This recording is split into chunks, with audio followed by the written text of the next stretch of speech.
Before we start this episode of the Grapple Asia podcast, I would like to personally thank our sponsors and our supporters, Softspot Açaí. They do some incredible Açaí products, and also they now have branched out to 4 locations: Tonglao Soi 4, Central Lap Prau, Circle Ratchaprut, and Hemisphere. I highly recommend the pistachio nut batter. It's amazing. It's sugar-free and no preservatives.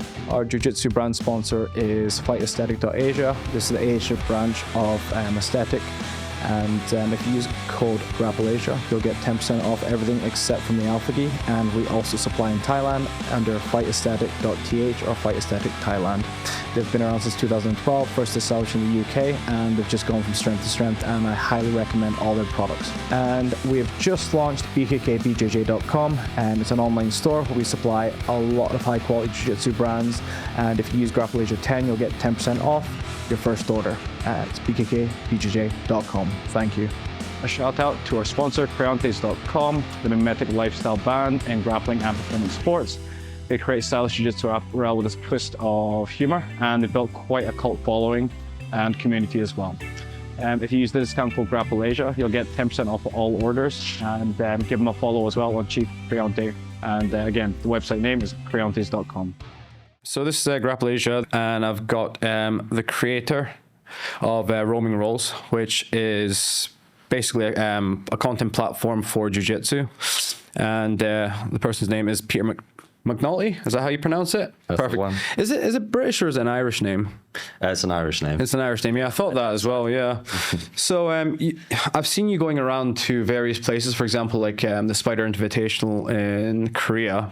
Oh yeah. Yeah, saw that. And then obviously you're in RGA kind of filming matches, roles and stuff like that. And I think we've met for the first time during the 2024 leg lock camp with Kamil and Mateusz Szczynski. Yeah. And then when I met you, I kind of just thought, hey, he's probably going to move over here. Yeah. I had an idea. If you can find an avenue to move over here, I reckon you would do that. Yeah. Yeah. So Peter, what initially got you into jiu-jitsu? Yeah, so I guess I was living in Swindon at the time. This was like fresh out of university. I got my first job as a chemist, and I was like driving along to work, and I mean it's also the classic. I was listening to some Joe Rogan back in the day. This was like 2017, I guess, and you know, he was always such a good salesman for jiu-jitsu. I guess like he picked it up really well, and I think he's had a huge influence on the uptick in jiu-jitsu culture, I guess. But I just drove past this jiu-jitsu place on the way to work every day, and I was just kind of curious, kind of nervous. Well, super nervous when it was actually going to my first class. But I did climbing for a long time as a kid, and took it quite seriously, quite competitively, and got out of that in my early 20s, and I was just looking for something to replace it, and jiu-jitsu just felt perfect, you know. I figured, I'm going to do so well with my grip strength. I'll be able to hold on to people really well, but it turns out, you can hold on to someone, but they could just armbar you with that. So, but I definitely found there was a lot of like translations, like climbing, the sort of mentality, I guess, into jiu-jitsu, and then just got obsessed, just completely. Where was the first gym you trained out of? It was actually Gracie Swindon. It's Lucas Luz. He's still, like, to this day, he's still one of the best coaches I know.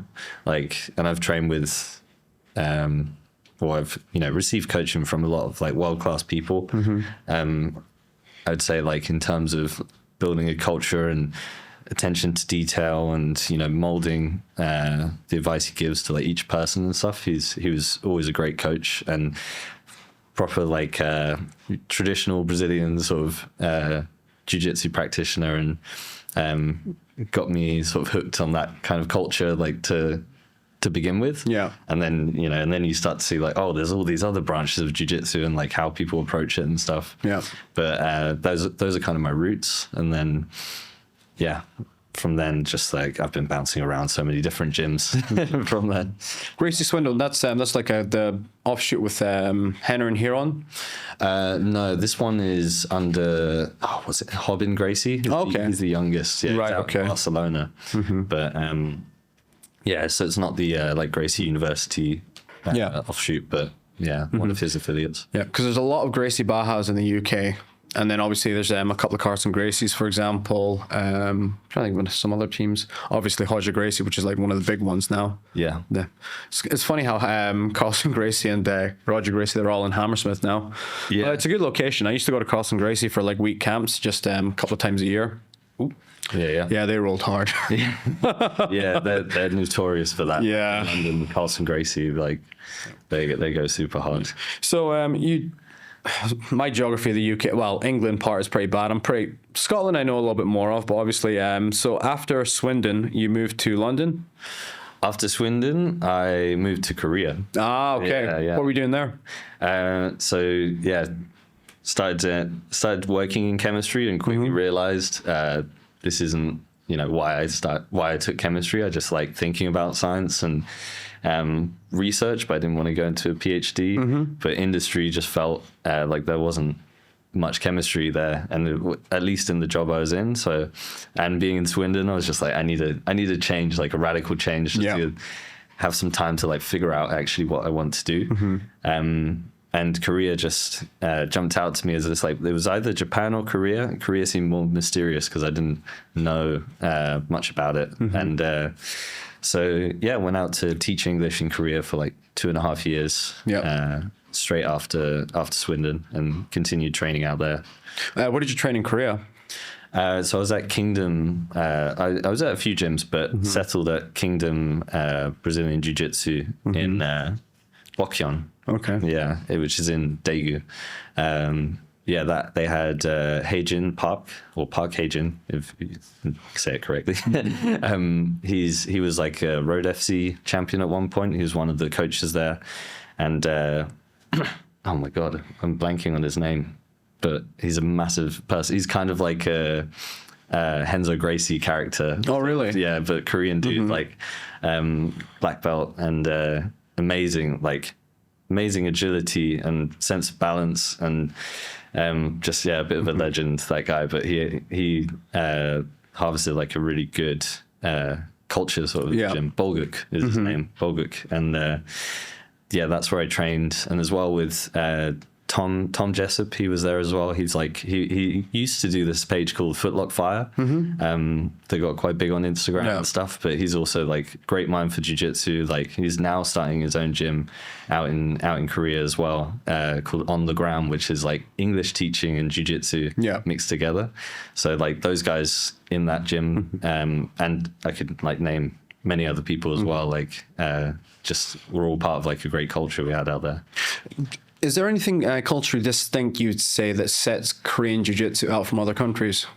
Like any kind of cultural things? Like, what I noticed about Korean people is obviously, I hate to say it, but plastic surgery. They like to look good. Obviously, they have 2 years of national service as well. Yeah. So obviously, they have this kind of like mindset of being tough and strong, basically. Well, that's what I feel like. And being aesthetically beautiful in jiu-jitsu, you kind of get an extension of that just because you're training so hard as well. But I feel like there's a lot more younger people training there than there is in Japan. In Japan, it's like very much a lot of 40 plus people working. Oh, okay. Yeah. Interesting.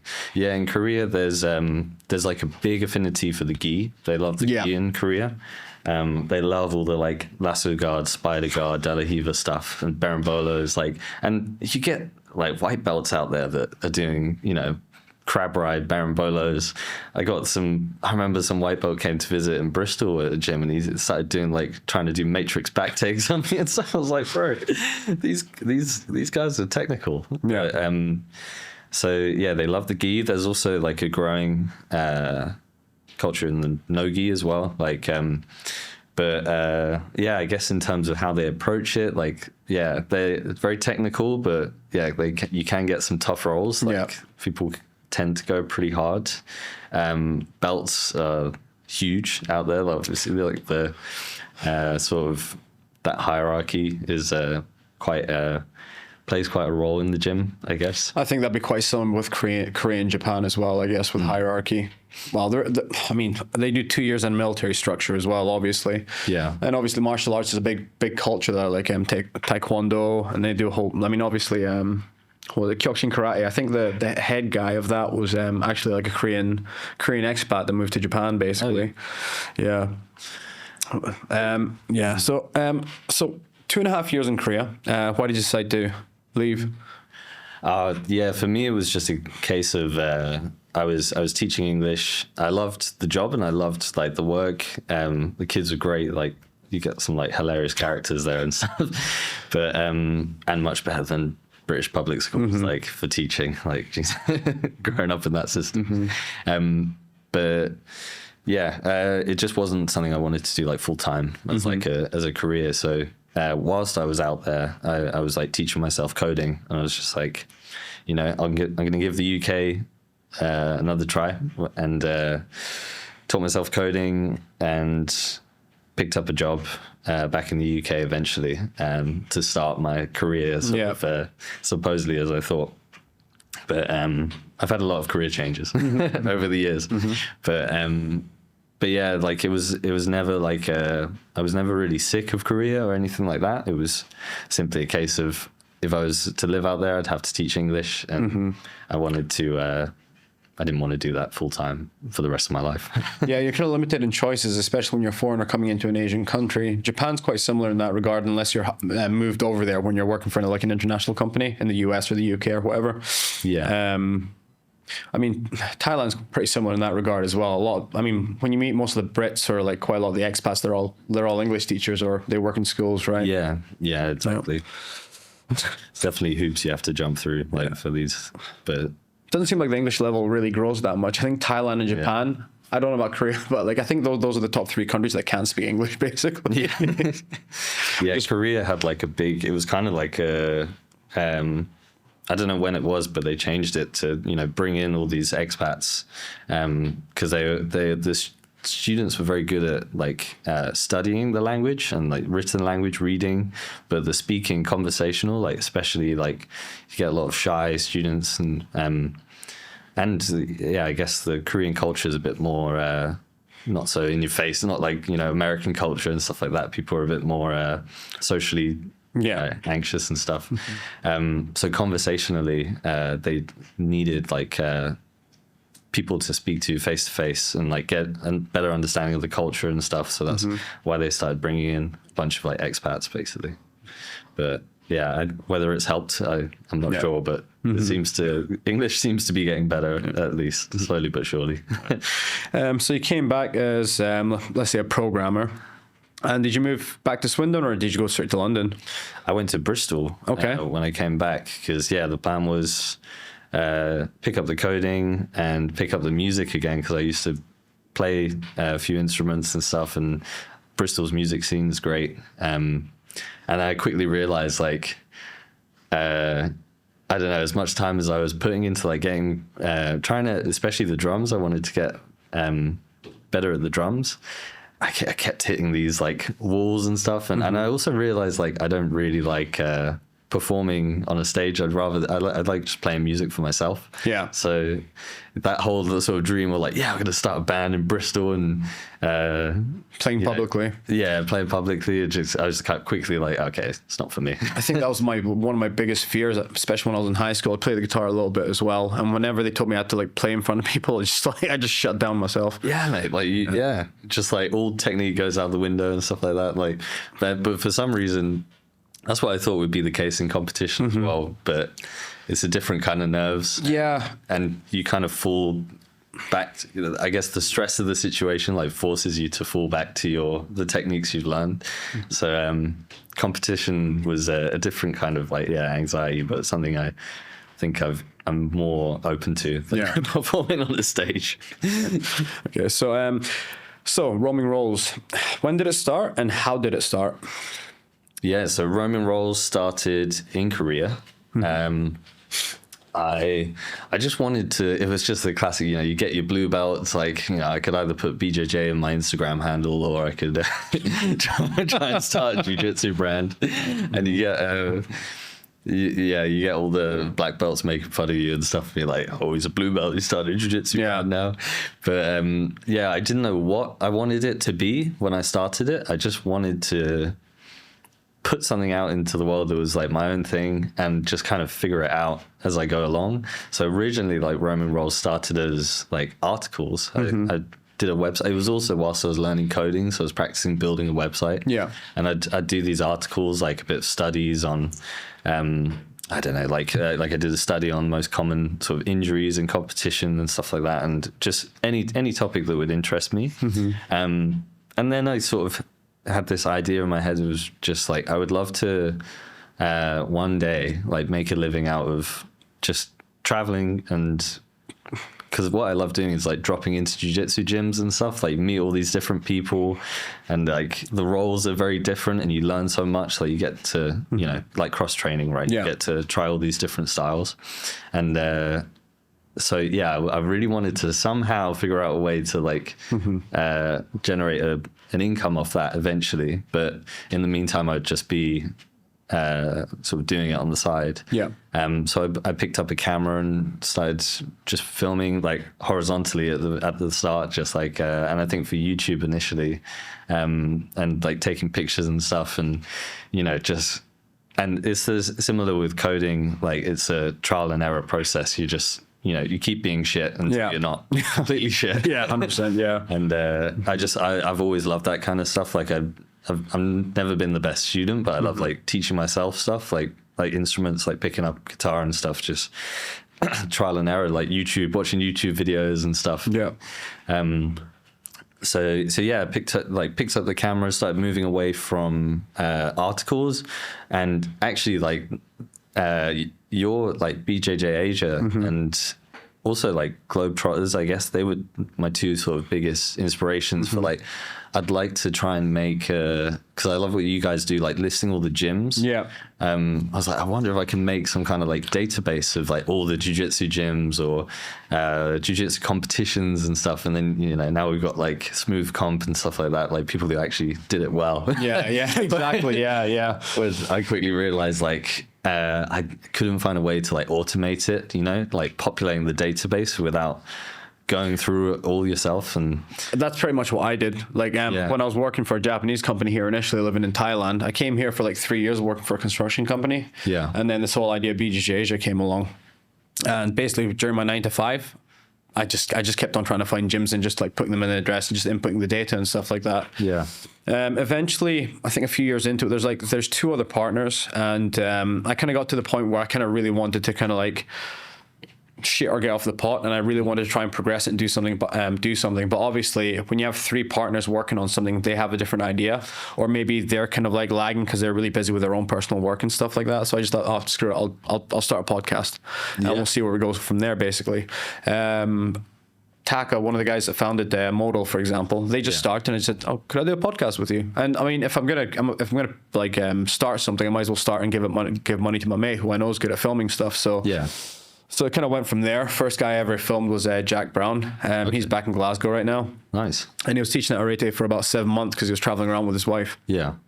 And it kind of progressed from there. I already built up quite a relationship with a lot of gyms in Asia and like people around Asia, just because I did quite a lot of like data mining. If they wanted me to advertise seminars and stuff like that or competitions, I would. Yeah. And then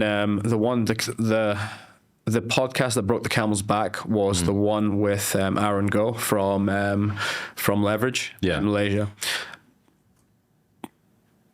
Strong character, let's just put it that way. I mean, I find him really funny. I thought he's really cool. I mean, what you see is what you get. He's not going to mince his words, basically. And it caused a bit of a crap storm with one of the other rival gyms, or they had some kind of split with whatever association they were, and then basically I got lambasted on social media just saying, oh, like, you know, how dare you talk crap? And I was like, I didn't talk crap. I just gave the guy a platform. And he's like, take everything down.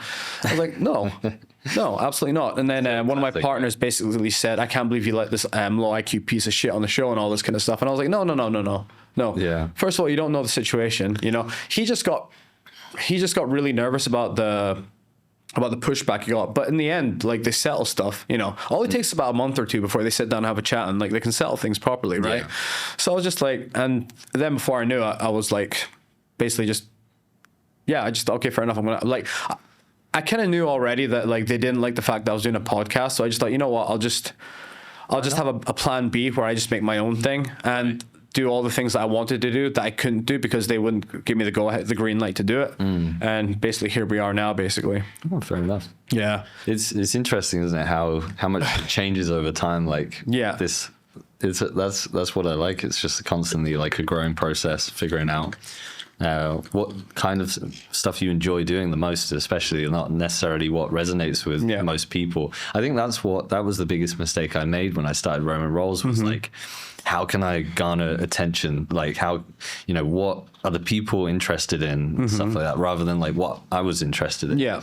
And like, I think projects like born out of passion are like much more guaranteed to be successful, right? Like if you're investing in stocks, but it's like a unsustainable way of investing, you're not going to be able to keep that going and like keep chipping in, like putting into it. But if you're, if it's sustainable and like it's something you're passionate about, you can just keep chipping away at it. And if it doesn't feel like work, you're going to keep going with it, right? Exactly. Yeah, exactly. Like it's like whenever I've got a couple of rules about like when I'm reading books and stuff like that as well. Like obviously like reading fiction is like pleasure, so I call it carbohydrate reading. And then when it comes to like self-help books or like kind of like complicated technical books, is like protein reading, right? I kind of split in between that. Yeah. So in terms of goals with Roaming Rolls, creating the channel, the social media pages, the content that you want to make, what do you think's changed the most between where you were when you started and where you are now? Yeah, I guess going off almost what I was saying, when I first started, I was like, you're like, oh, how can I monetize this? Like, I'll get the, what's it called? Affiliate marketing going. I'll do this, I'll do that. Now all I'm driven by is an obsession, like just a complete obsession, just to capture, just the most perfect Haraigoshi or the, some crazy, even just, a beautiful back take, things like that. I feel like capturing those in frame, slow motion with the right sort of, I'm also big into like tying visuals with music. So just finding the perfect sort of tune that just, fits the technique. That's all I care about. Yeah. Honestly, and it's probably to the detriment of Roman Rolls, because that's all Roman Rolls is about the jiu-jitsu. Like I think some brands, and there's nothing wrong with it, but like implement like their, what they want, their sort of perspective on top of jiu-jitsu, or what they get from jiu-jitsu or other things like that. Mine's always just been about the jiu-jitsu and what's happening, just none of my influence has gone into what happens in front of the camera. It's just pure technique and the occasional like funny video, I guess. Yeah. I mean, just add a bit of your own humor into it's always great. So you do quite a lot of like filming rolls, and you capture it really well. But I've noticed recently that you're doing kind of like almost like what's the word I'm looking for? What's that UFC? Road to the Octagon, is it? Is that the one? Oh, Road to. You know the one where they do the countdown to UFC? Yeah. So I noticed that you're doing something similar with Mauricio, one of the ONE FC athletes, so down in PGA. Yeah. So how has that process been? Because obviously, like, I don't know if you have like people doing editing for you or anything like that, or if it's all yourself, but like. Obviously that's going to be long form, and there's a lot more editing involved than like you just like filming like two guys just like banging at each other, you know what I mean? Yeah. So it's just like, how has that process been? Man, that's been like completely, it's been really exciting, because it's been like a huge learning curve. Like I've done long form stuff before, like on the YouTube channel, but again, it was mostly just rolls. It was like low effort, high turnover, like YouTube. I've been curious about YouTube, but I've not enough to pull me away from the short forms, just capturing like these cool clips. But doing long form documentary style with Maurice, like it's been really fun, and I tried to like put in tried to make music part of it as well. And try and put my own spice on it as well. But like the whole experience going to ONE FC, like filming with Maurice, like we were there with the weight cut and stuff, and just being there for the whole process. And it was like, like a road to whatever it's called. UFC. Yeah. It was exactly that kind of environment, but yeah, just I tried to make it a bit more like a documentary than just like vlog stuff or things like that, and like add a bit of an artistic spin on it. But and I know that like, and it was that's the thing, it took like 2-3 months to, because you got your short form stuff that's like constantly getting your attention that you got to get out the door for the next day, and it really detracts your attention from the long form stuff. So balancing those two is like, it's quite a challenge, and I don't outsource my editing at this stage, at least. I just have a weird thing where I just like maybe trust issues. I want to have full control on like what I'm editing, because I know I care a lot about it, and want to make sure, even if it's not the best edit, it's like what I wanted, because going back to like, I'm more interested in like what sort of pushes my buttons than what necessarily like everyone's interested in. Sometimes it overlaps, but yeah, it was a good learning process, and satisfying to get done, because it was when it's like looming over your head like constantly, you're like, oh, I need to finish this, I need to do this.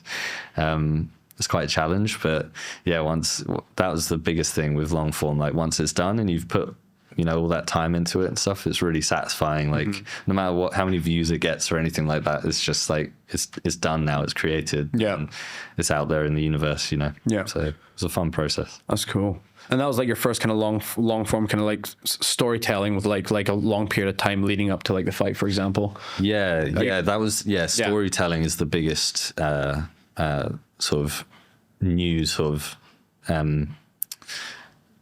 skill that I was trying to sort of develop and stuff. Like I've done short videos of, like I did a video of way back when with the Imanari seminar when I was in Korea, but like there's no story there. It's just Imanari was here and he started leg locking people and he wrist locked me. It's funny. I remember I used to listen to the Raspberry 8 podcast, and Matt Benyon was on it from Scramble. Yeah. And I remember he's a big fan of Imanari, but I think a lot of leg lockers are really big fans of him as well. But he barely says a word. Like it's not that he's introverted, but he just doesn't like he doesn't bother to try and speak English. And apparently when they tried to film an instructional, literally it was like hours and hours of technique with very little dialogue, maybe like a few minutes of dialogue. It's like, we can't use this, but I remember Matt just saying, that is one dude that just does not give a fuck. He just lives the way he likes to live his life as well. His older brother Koji as well, he's pretty funny as well. Oh yeah? I've never heard of it before. They're totally outside of anybody that does jiu-jitsu is curious, kind of outside the normal like Japanese society bubble. So it's like, it's interesting. Like I think Korea is quite similar. Once you're outside of kind of like the system, people kind of fall off and go into, like I've heard people ended up getting depression, going into like internet cafes and just playing online games like from there basically. But he's quite the character, Imanari. Like I think his English is actually quite good as well. Like I was surprised, but I remember at the Korean seminar he had a Korean translator. Obviously he didn't speak Korean, but when I was like the only foreigner there, and like I think maybe because I was the only person he could kind of actually speak to, I guess he was like, oh hey, but he is a funny character, man. Like I've seen him quite a few times now. I went to visit him in Tokyo at his gym, and then saw him at one FC, the last one. How is the gym? Is it like mostly Japanese, or is it like 50-50 with foreigners as well? Yeah, it's like a mix. 50-50. I think there's quite a few like people with like Japanese descent, but who moved out there. From the West sort of thing. But it's a good mix of people, good environment, like, and obviously everyone trains a lot of leg locks.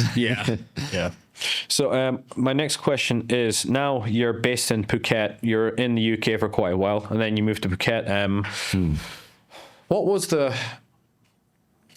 kind of like I'm going to move to Phuket? I think one of the mistakes I made, I guess, growing up, but it's all, I don't regret any of it. Like I'm very happy with like the path that I've been on that's led me to where I am, and I wouldn't change it. But I think a mistake I made, especially when I was young, and probably a lot of people do make, is like making life decisions based on how other people might perceive it, you know, like, oh, my parents will be happy with me getting, you know, got a master's in chemistry or go into the chemistry job, you know, especially my granddad. I wanted to make sure, like, he wanted me to be a doctor, but I couldn't quite get the grades for that, so. But and then I guess the rebellion against that partly was going to Korea, but there was always in the back of my mind, like, I'll eventually pick up like a respectable job, salary, and mortgage, all that, and you know, pick that up from where I left off. But it got back to the UK, and like I was like, I'm working from home, I've got all this flexibility, and I'm earning a good salary and stuff, and it's like, so why am I not happy? You know? And a big part of it was, I think work from home is if you're a very special kind of individual that can like balance that kind of lifestyle well and still get outside, and but also with the coding as well, you get sucked into these problems. Basically, I spent a lot of time indoors editing or coding in the apartment, and it was just like, not a lifestyle I wanted to live. But I couldn't sustain myself in the UK without finding, you know, basically working in something I didn't want to do. And it all just kind of came to a point where I was like, screw it. Like, I turned 30, or I'm 31 now, but I was 30 at the time. I was like, and there were a few moments as well, like when I was filming at CJI, met Stuart Cooper and Brandon McCaffrey, and had conversations with them, like, because I was constantly thinking about this, ruminating on this, like, what am I going to do? It felt like I was in a cage, you know, like golden handcuffs, as they call it, because like the salary and stuff. And I was like, I want to go full time, like videography, filming jiu-jitsu, but I don't want to. I'm just worried about taking the financial leap, I guess. And both of these guys, Stuart and Brandon, were just like, you just got to do it. There's, you know, the classic sort of, there's only one life, you know, like you can always pick up the coding job. If it doesn't work out, the biggest risk is not finding out, and just being, if you were, you know, if you didn't take the leap, and you'd be asking yourself, what if? What if? Should I have done this? Should I have done that? And like, like little things. Sometimes I do get quite sentimental with my decision making, and like I saw a sign at 10th Planet in Denver that was just like, do the thing that sets your soul on fire, which sounds cheesy, but it's a shame that it's true though. And it just kind of like that kind of stuck with me, and I was just like, fuck it, I'm just gonna do it.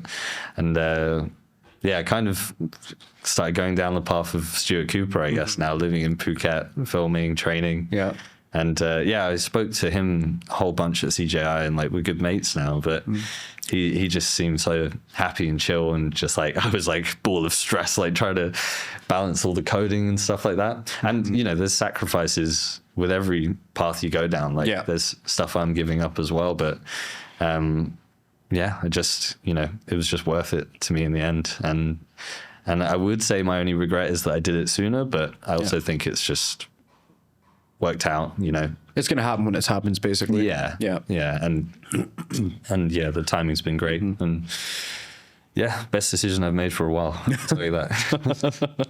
So, I mean, I remember, I think I was 1 year in Thailand, and my mother is half Scottish. She was based up in Thurso. If you know where that is like, I can see the Orkney Islands from my window, basically. Wow. But she moved down to Glasgow. And there's a few gyms, and it depends on what side of the city you're in, basically. But I remember going, one of the best gyms there is called the Grip House. And but the problem is that they're on the north side, and it's just a lot of old tenement buildings. And I remember it was like, obviously when you're going to go visit your family, it's going to be during Christmas time, innit? And the weather's going to be miserable, right? I remember just getting changed, freezing cold, walking out the gym, looking outside, looking at like slush and mud, looking at all these tenement buildings. I'm like, I'm never coming back here. Mate. That's what I felt like when I came back from Korea. What have I done? Exactly. I was getting real, because as well, my mate, I used to help the festivals quite a lot back in the day, and my mate was like, "Yeah, you got to come to this festival as soon as you come back. It's going to be like a great welcoming sort of party."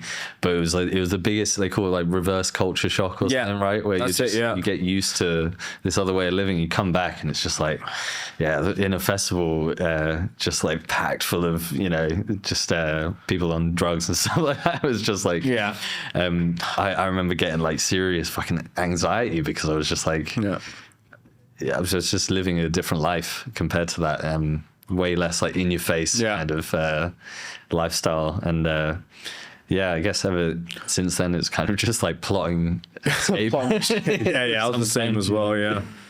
It's just man. And the weather, I think the weather's quite nice at the moment, but for the most part in London as well, like those rainy days, man, they get to you like January, February and stuff. Man. I wouldn't move back to the UK ever again, I don't think. It doesn't seem very, I wouldn't say safe, but it just feels like if you want to kind of like start a family, get a mortgage, all that kind of stuff, it's just harder and harder to do so now these days. Super hard. The cost of living's just shot up as well, right? But I think I love like there's aspects of the UK I love. Like I think summer and like a barbecue in the sun and the fucking on a nice day can be, I think UK summers and UK countryside, I think we've got some of the best summers in the world just because the humidity is perfect, and like that's why everyone just goes out whenever they can, and when we get like a little shred of sunlight.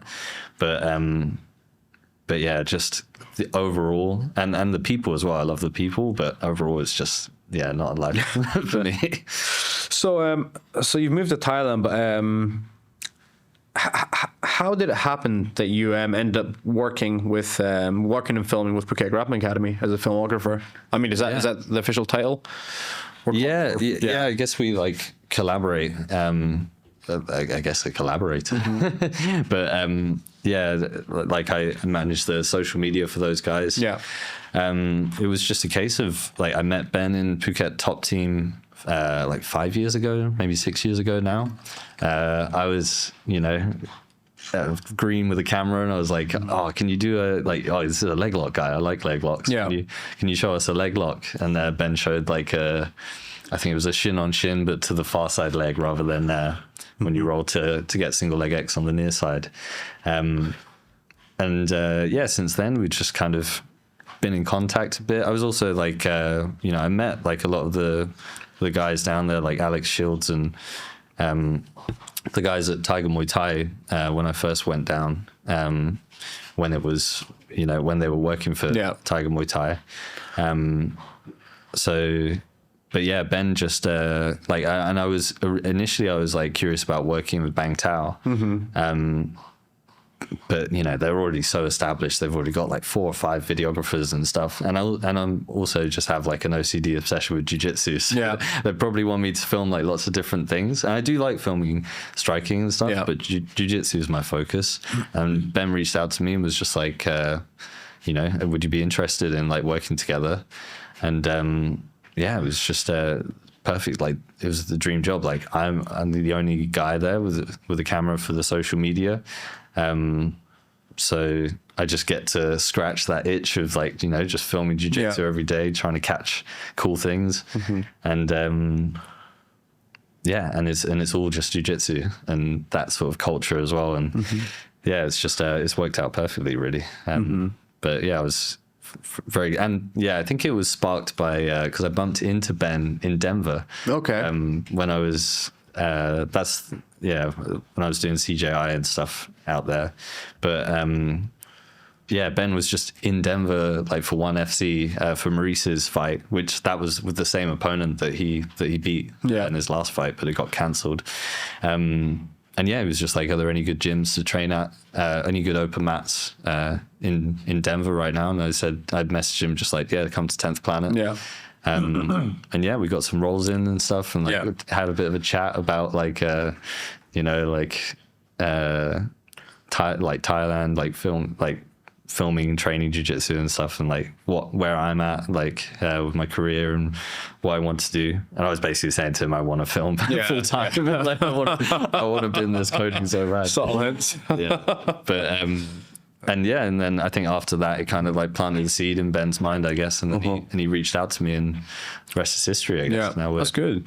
Yeah. Another thing, one of the teammates down there, Jody, he does MatSpace.io, right? Yeah. Yeah. That's actually a really good idea. I think, genius idea. I think he's got everything I don't have in content stuff, which is like the business mind. Yeah. Like I'm way more like the creator sort of.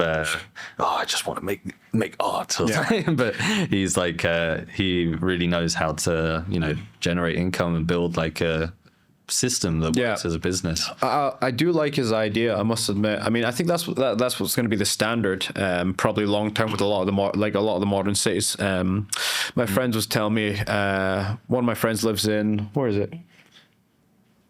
Shit, he lives up north, farming area, but basically whenever he can, he takes the 45-minute drives to Scramble Academy in Leeds, basically. Oh, okay. And the jiu-jitsu is growing there, obviously, but he was telling me how they actually use drones to film the class because the ceilings are so high. Wow. Yeah, so they're kind of filming the classes, each class every single time with drones and stuff like every that. Every time? I think so. Or at least they definitely have like a set classes that they're definitely going to like film and stuff like that. Yeah. I just thought it was a really good idea. It's interesting that bird's eye angle. Like, I wonder if I guess you could maybe get like other angles that you wouldn't just like of the techniques like walking around the mat, but it's a curious one. Yeah, I'm a little bit not that great at technology, so I'd end up dropping it on someone who tried to do that. Yeah, I'm petrified to get a drone. I think I'd just like fly off a cliff.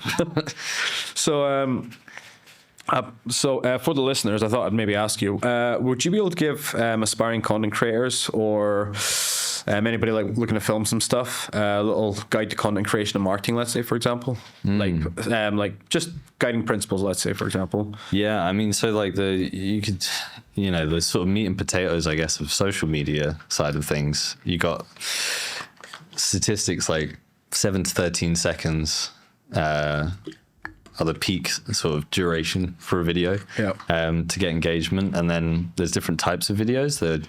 Generally, you'd want to have some kind of a hook at the beginning, something that captures people's attention immediately, or there's the format of like a build-up. Oh, this is going to happen in X number of time. So those are the kind of the meat and potatoes. But for jiu-jitsu content creation, man, it's a challenge. Because it is a challenge, yeah. Because I mean, I don't watch that much like jiu-jitsu competition stuff. Like I'm not that entertained by jiu-jitsu. Nope. I love jiu-jitsu, but I'm not, I'm watching it. Yeah. No. I'm not going to be going through flow. Well, definitely not flow like IBJJF, matches and stuff. So jiu-jitsu is not the most captivating thing to record, and it's also the pace of it is slow, and then something crazy happens, slow, or sometimes nothing crazy. Yeah, exactly. Yeah. So I think if you want to be a content creator filming jiu-jitsu, you need to sort of practice patience.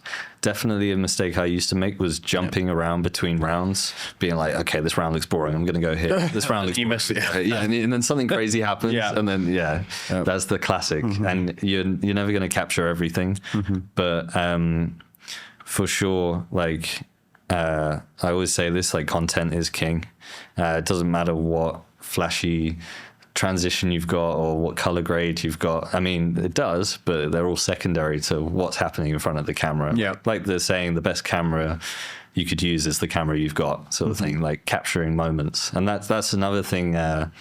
Brandon, like a guy who works with Keelan, his name is, he manages the media for PGF. And that's something he said to me that like stuck, I guess, was just like our job is to capture moments, and so in jiu-jitsu, a lot of the time that could be like a flashy technique, but sometimes it might be like a funny interaction. Like there was a video we did PGA of just Hannah and this guy Richard.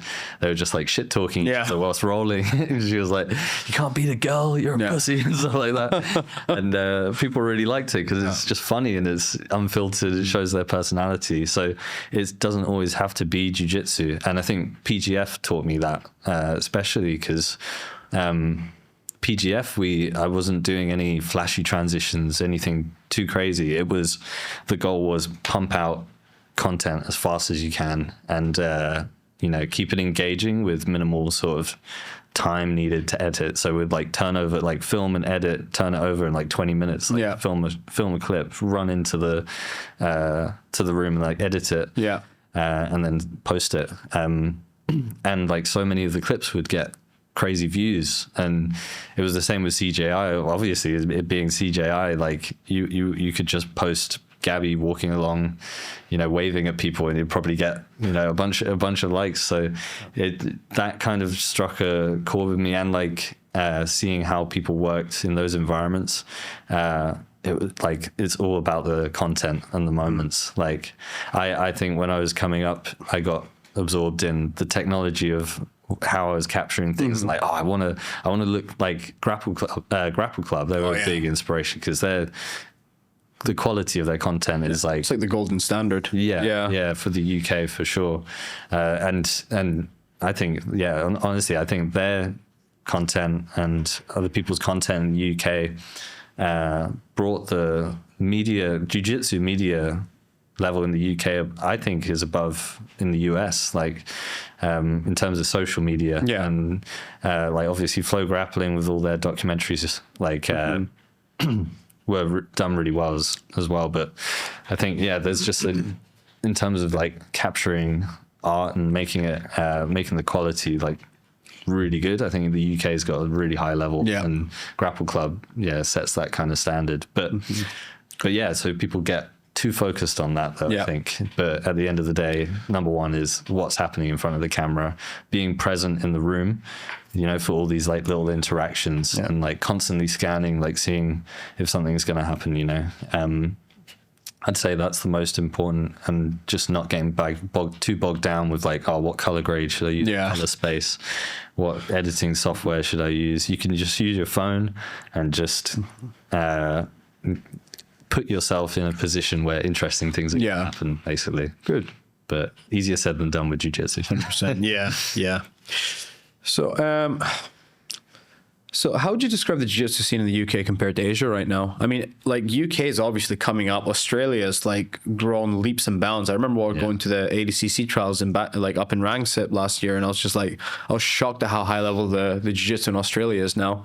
And you have a lot of the guys moving over to the US to train at like Roca with New Wave and stuff like that, or B Team and stuff like that as well. Yeah. But like UK seems to be just like nearly on par as well. It's definitely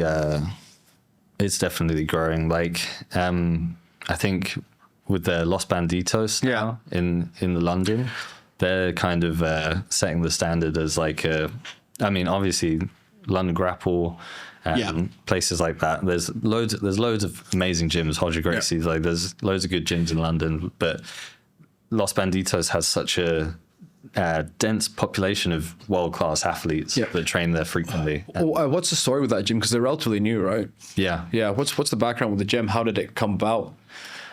So it was Joe. He was a coach at RGA, and he was coaching these kids from when they were like 6-7 years old up until now.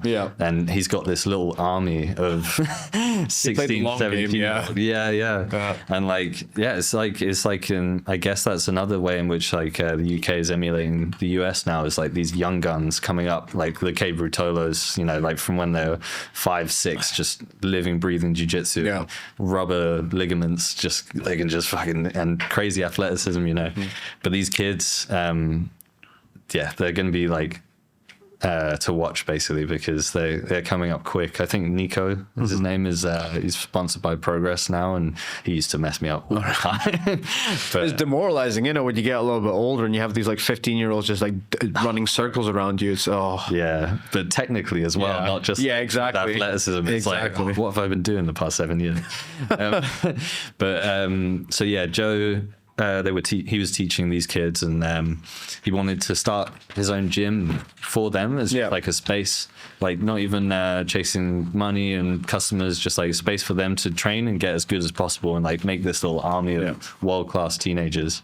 And then other people started wanting to train there, and then me, Owen, and Sylvia I wasn't owning the gym, but I was training at a submission grappling club with those guys and doing content with them. And then they started training more at Los Banditos to help support like a new gym and stuff. And it just started to make sense just to like combine the two gyms. Yeah. So now Owen and Sylvia teach there, and then Joe also teaches there. Joe teaches like the mornings, and Owen and Sylvia teach the evenings. Yeah. And it's just a great mix. Like you've got Sylvia's like Greco-Roman style wrestling, and he's just a bear. Yeah. he's a big unknown name that just messes up all the world-class people when they come to London.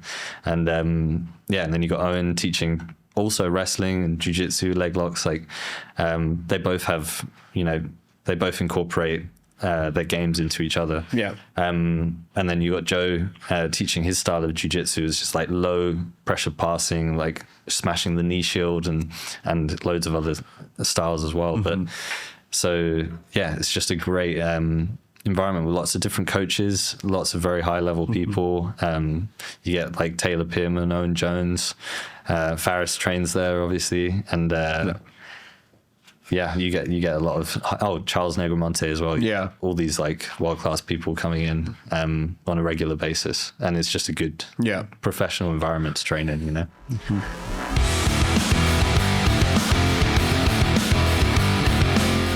The Wizard Ozbek. What's his background? So he comes from judo. Yeah. Okay. Okay. Yeah. So hence, I see a lot of these clips, but just like he's been training with Owen for years now. They're like good mates basically. Yeah. And he was one of the first people. Him and Owen are kind of what got me on the London scene. Like I had a seminar from Owen, and I was just like, could I come to London and film some jiu-jitsu? And he was like, yeah, sure. And Ozbek was one of the guys he introduced me to first. And like, yeah, he's a great dude. Like, very good mate, but vicious takedowns and foot sweeps. All right. So yeah, you can just give me a little bit. We can just watch the clip and you can give me a little bit of a background and what you're trying to capture here. Sure. Whoa. The sound is perfect. Yeah. Look. And bam.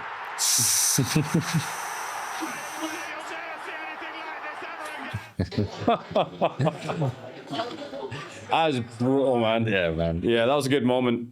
Yeah, it's the sound it makes. Like, it's like a baseball bat. It's fucking crazy. And the guy was rubbing his shin afterwards as well. Like, 'cause I guess foot sweeps are normally on the side, where there's a bit of meat, but I think this was just shin on shin. Proper shin on shin, yeah. Yeah, that was nasty. Yeah. There's actually another Commonwealth judo guy that's actually moved over here from the UK as well. He used to be the head coach at Carlson Gracie Hall, Owen Livesley. Oh yeah. He's moved over here as well. Yeah, I filmed him at Drag Camp in Wales, and he was doing the same kind of stuff. Yeah, it was. I feel like quite a lot of guys are just thinking, okay, like especially from the UK. Yeah. A lot of guys are thinking of moving over here now, right? And like Owen, he just seemed like the type of guy that like he's happy where he is, but I think his wife's Brazilian or something like that, right? I'm not sure, but yeah, he seems to. They both moved out together, right? Yeah. Yeah. I don't blame them. Neither do I. Yeah. But yeah, I guess the backstory of that video was like, the guy who's like new to the gym came from Birmingham, the Asian guy. He was very good, very technical stuff, but he was like going pretty hard, I think, and there was like some like little disputes at the beginning of just like people get like someone got sliced. Yeah. By one of his toenails and stuff, and like so I think Ozbek was just like, all right, let's just have a let's match just the intensity, and he just went full caveman at one point. You see the look of maliciousness on his face before he kicks. Yeah. He's like, I had to freeze frame it and post it in the story because it was just insane. But he came up with the idea to add the football commentary and that's another thing I do when there's like a crazy moment. I'll play the sort of raw unedited clip just so you can get the sound and like what happens, and then replay it in slow-mo. That's another format, I guess, I use for my videos. But yeah, I don't think the football commentary definitely helped. So It was awesome. credit to Ozbek for that one. Drake, that's another. Ashley Williams, that's another guy. I remember when I first started jiu-jitsu, he was already a purple belt. He came up, I can't remember if it was Glasgow or Edinburgh. He came up to one of the local comps, right? Yeah. And like purple belts were like mythical beasts at the time. Like just because like jiu-jitsu was still very much in its infancy, especially up in Scotland. And I remember watching him and I can't believe where he's come now. I tried to message him. I was actually in Japan at the time. I wanted to do a podcast with him, but he came to do his one match as well. Oh, right. Nice. He went up against Fabricio Andre. Oh, yeah. Yeah. I think he'd be a great person to speak to. He's like really, just like really like easy to talk to, passionate about the game. And like, I remember I bumped into him at a seminar as well. And like, he was very approachable and stuff. And then we just ended up working together like a few times, like with the drag camps. We did the Andrew Tackett one as well. And he's just great to work with and just completely passionate about jiu-jitsu, humble, and he's a good dude. I think you should definitely try and get. Hopefully they'll come back for one match. Yeah.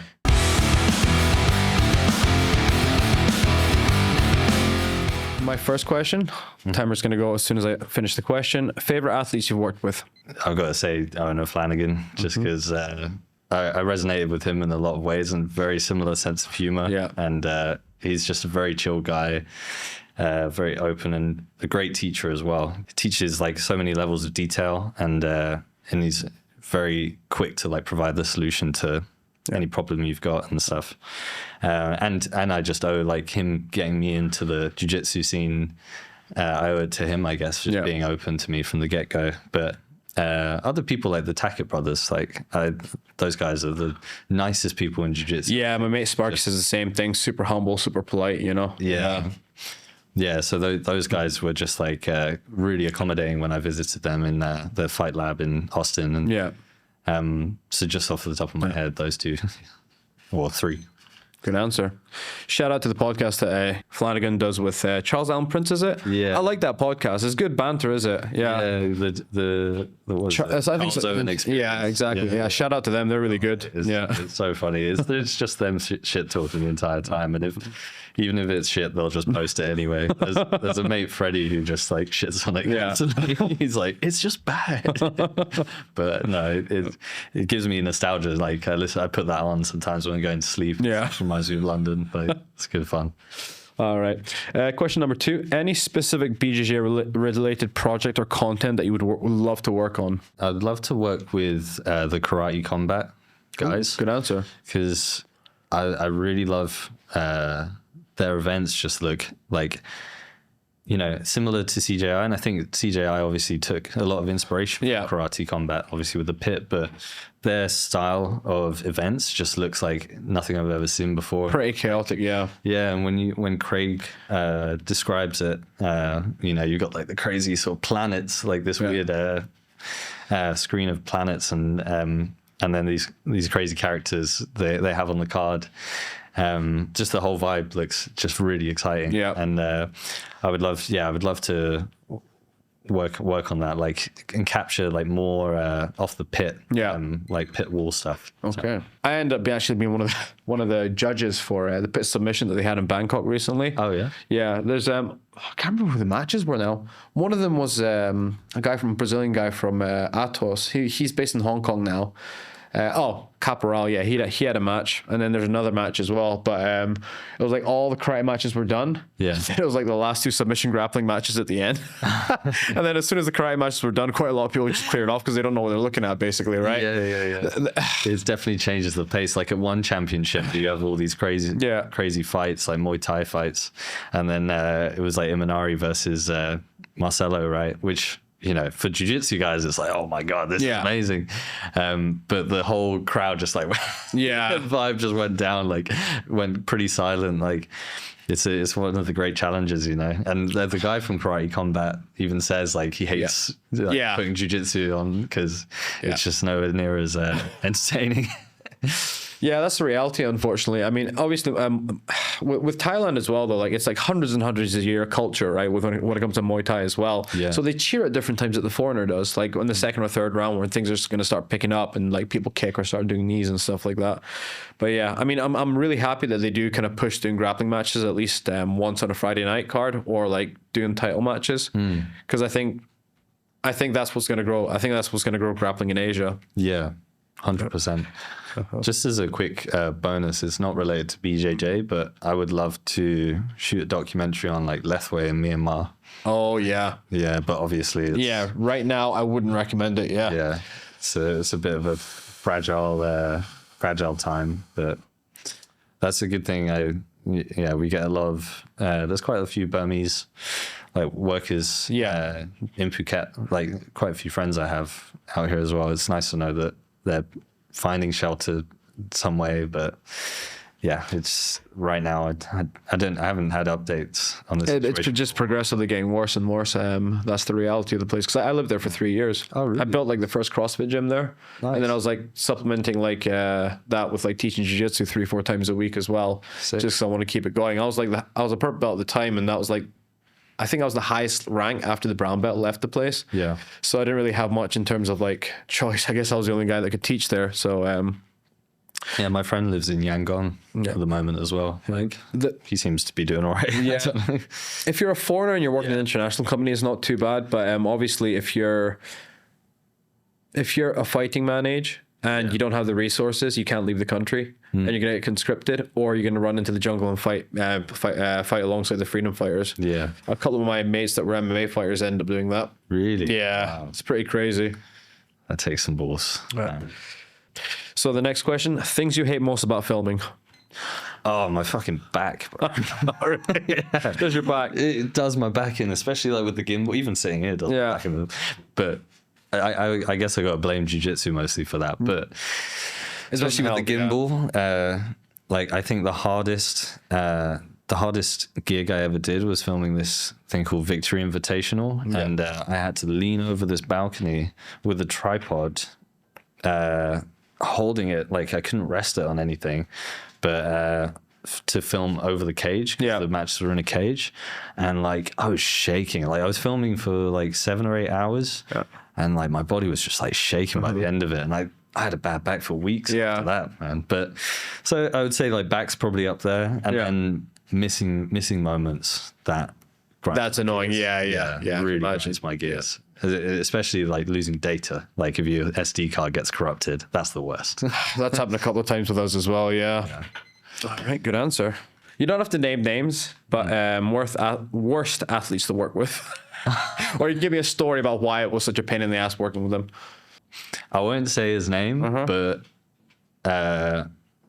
when you think of jiu-jitsu, he's probably the first name you would think of. Not modern jiu-jitsu. I'm talking about like where jiu-jitsu started. Or when it started to get into like modern popular view. Back in like UFC 1 days. Like, just the guy. You probably have an idea. But he was lovely to like speak to and stuff, but man, was he like difficult with the camera. Oh, really? Just like anytime I'd go over to film him, he'd like be laughing, like talking to people, and then he'd just like walk away. And like he was still like, you know, great coach and stuff like that, but and like with the footage afterwards, very difficult. Did he complain a lot, or was he very like demanding about it? He didn't. There wasn't too much complaints, and it was more just like on the day. It was just kind of difficult, and there's been other occasions where he'd show up for the check and then not putting much effort into the job, and then kind of leave like a PGS. But we were people probably can infer who that is. What do you think is a negative trend in jiu-jitsu affecting the community? I would definitely say, I think like like, I would never tell anyone or try and control anyone, but I think dating within the gym, for the most part, that's the biggest one, right? Yeah. And just like, you know, you've got all these dramas going on as well recently, like the B team and stuff like that. But Yeah. but like, it just, unless you're going to marry the person, it's just always going to end, at least awkwardly. And if, you know, at worst, it can end in, you know, huge dramas. And like, I like to try and keep politics and gossip, especially. I like hate gossip in the gym. Like, try and keep that out of the gym. If I ever had my own gym, which would be the gym, I would, try and keep that out as much as possible. But again, you can't tell people who to date, what to do. So. But yeah, I'd say dating within the gym always has its issues, you know. Just off the top of my head, it's probably not the biggest thing affecting like jiu-jitsu communities, but on the local level, it is a bit of a headache though, especially when inevitably, like in terms of like high percentage, it's like the breakup's gonna happen, right? One person's gonna be like butthurt, the other person's not gonna be butthurt, and they're gonna try and just keep going along with it. And then it's when like just when they linger and then they bring that energy, and it's just like and you're still training with each other, for up to years afterwards and stuff, and then other people start to come in and other people start dating other people. The perspective from the gym for me as a gym owner is it's just like you're taking money away from my gym. I remember there was a couple that broke up, and I just like, after the whole drama was done and everything settled, I just said, okay, next time this shit happens, and if someone leaves, you're gonna pay their membership as well. That's what Craig said. Exactly. And I think it's the worst as well when it's like the black belt professor, and then you got the white belt sort of you know, hot chick that's just like comes in, especially someone that's transient as Phuket. You can imagine what that's like. It's just a merry-go-round of people coming in and out of the gyms, right? 100%. Okay. Question 5. Next question is, what's your policy on gym etiquette you wish more gyms did or didn't do? My policy, I guess, for jiu-jitsu, or my approach to jiu-jitsu, has just always been completely open, sort of to all sort of styles of jiu-jitsu. Like, I think gyms with like too many restrictions and rules, and obviously there's rules like no jumping scissor leg takedowns, things like that. You got, you know, there are rules that you need in place, but I've always leaned more towards like liberal gyms that don't try and control people too much, and especially don't get people to wear their gis and their rash guards and stuff like that, otherwise they can't train. Like oops,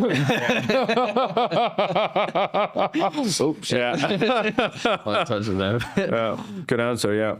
So from your own experience as well, traveling around, going to different gyms, what are some red flags people should watch out for when choosing or visiting a gym?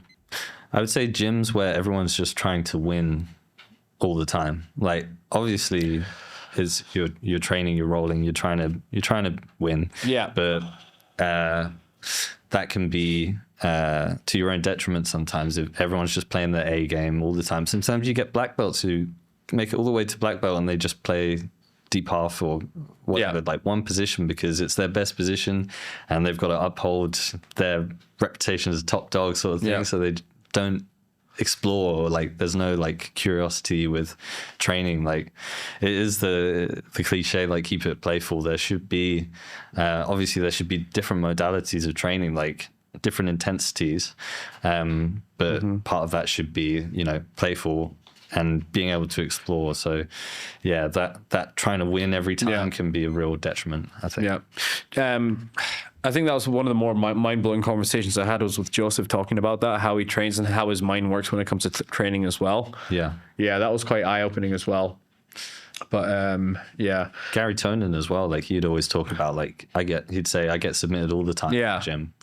He's trying to work on his defense, and he'll put himself in like horrible positions, like a rear lock triangle and things like that, and try and find a way of escaping, you know. But that's another interesting one. I think with New Wave, what they do is before they start any kind of sparring, obviously they train 7 days a week, but I think there's 3 positions: mount, back and turtle, I think they work from, and I think they have to do that before they do any kind of like open sparring, basically. Right. Which I think is good. Yeah. Positional sparring definitely takes some of the ego out for sure. And I had I'm going to butcher his name again. Sorry. Kivan, I think it is. Kivan Gonzalez.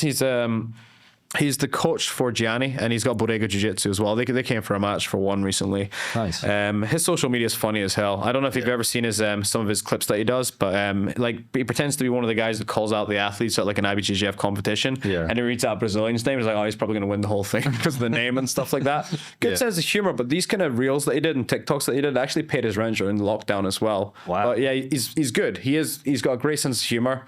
Yeah. He's a good coach as well, obviously, and I think one of the things that kind of made him stand out from quite a lot of people I've interviewed is he's got a very strong sense of gratitude. He never takes anything for granted as well, which I really loved about him. Shout out to Kivan. Right. Yeah, it's a good quality to have for sure. 100%. Something you've got to almost train yourself to do more and more each day. Yeah. Like I try to start my day like being grateful, basically. Yeah. Fuck, you're waking up. You're basically waking up in paradise. Yeah, no, especially these days. Like, honestly, like me and my friend do that sometimes. Yeah. Pause and be like, can't believe we're fucking here. Yeah. Yeah. Okay, I've got 2 more questions for you. Yeah. So the theme's future plans and goals. What's next for you? And any big plans or projects upcoming that we should watch out for? So we've got Maurice is fighting again on June 6th in Bangkok. I think I'll be in the country at that time, so I should be like following him for that. We haven't discussed it yet, like what capacity I'll be working in, but I might push like the social media side more. Like I might cover the social media for him this time. Yeah. Because I think that's something he needs more of, like a few reels a day, just keeping people updated and stuff. That's like the last thing you want to be thinking about when you're cutting weight and you're training, doing like a 6 to 8 week camp as well, right? You don't have the energy for it, and if you do, that's taken away from your what you should be doing, basically, right? Yeah, and that would like, and that's I think that's what I do best is like high output. Interest like PGF, CJI was just like getting like loads of content out. So we got that coming up June 6th. And then, PGF, CJI2, PGF. PGF's like changing format now. So are they? I like that. That's a pretty cool event. Yeah. It's like a 12, like spread out over 12 weeks now. Okay. But I imagine they'll still want me for like the last sort of playoffs, like the last section of the playoffs, because I could see those in the future, like PGF, CJI2, and then in terms of other projects, I mean, I will be going back to Los Banditos in the summer for like a month or so. So but if it's summer, we're gonna get some, summer's okay. We're gonna get some good content there. Okay. And my last question is, who would you like to thank? I would like, definitely got to thank Owen for getting my foot in the door. Attack the Back, Richard. I'd say I owe quite a lot to him in terms of like he was just always available to give information and just help out with things like negotiations and little tips and tricks here and there for the camera work stuff. But Richard from Attack the Back, Owen, Sylvia, and I got to shout out Ben because, without him reaching out, none of this change in like path, my lifestyle could have happened. And he's been one of the best sort of clients I've worked with, and just great, like really understanding of, like if we do an edit but it can't get posted for this or that reason, he'll be like, that's okay, that's your edit for the week. So he doesn't have crazy expectations of like or just like he just understands the creating process. He's super chill in general. He thinks more than he talks, which I like about him as well. Yeah. In terms of doing a podcast, it was a bit difficult. I actually gotta make sure he gets his in. Two zins in. I really do like the guy though. I like just quiet, humble, just gets the work done. He just wants to train twice a day, basically. That's just who he is. Right? And he's a family man, and I think that's just. I think Phuket could do a lot more with like people that are like a lot more just like shut up and do the work, basically. Yeah, he doesn't like, he's not trying to cater to people too much. Like he is who he is, but like he's also like very kind and very like he looks out for you. Like he'll tell you something, he'll tell you what he's thinking, blunt, but he'll also like, you know, he's just a good mate to have. Like he'll make sure you're looked after, basically. Okay, shout out to Ben from PGA or Phuket Grappling Academy. And if anybody wants to get in touch with you for work or just some inquiries, what's the best way to get in contact with you? Probably DM on Instagram. Slide in your DMs. Yeah, slide into my DMs. Thanks for the rolls. Yeah, exactly. All right, so obviously when the videos, like when I'm adding the captions, and I'll obviously go over the reels with you and stuff like that as well. But I'll make sure all the social medias are on there, on the video and in the captions of the YouTube description and on Spotify as well. But Peter, thank you very much. Perfect. Thanks for having me. Thank you.